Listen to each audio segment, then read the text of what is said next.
Jēkabpils invalīdu biedrības telpās Brīvības ielā 229 atklāta dekoratīvās mākslas izstāde.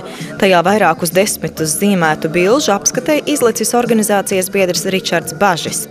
Visu to, ko es redzu apkārt sev pasaulē, es gribu, lai cilvēki redz, kāda ir tā pasaule, no man viedokļa skatoties, kā es viņu redzu.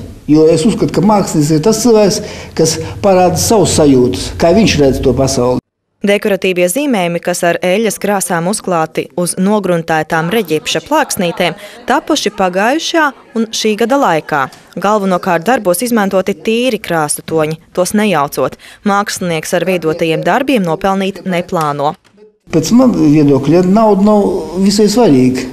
Nauda vajadzīga tieši tam, lai paēst un nebūtu mājas.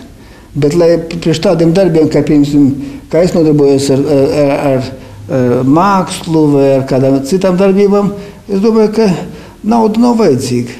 Tikai krāsām varbūt. Galvenais, lai ir ideja un lai nestu cilvēks apkārt sabiedrībai, lai būtu patīkami, lai nestu kādu gaismu.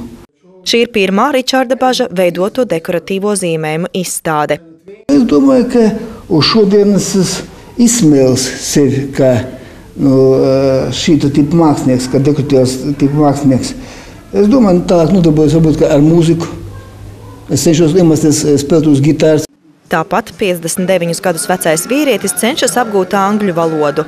Dekoratīvo zīmējumu izstāde Jēkabpils invalīdu biedrībā Brīvības ielā 229 būs apskatāma mēnesi. To aplūkot aicināti kā bērni, tā jaunieši un pieaugušie, kuriem patīk krāsas, patīk zīmēt un ir vēlme ielūkoties citu cilvēku pasaules skatījumā.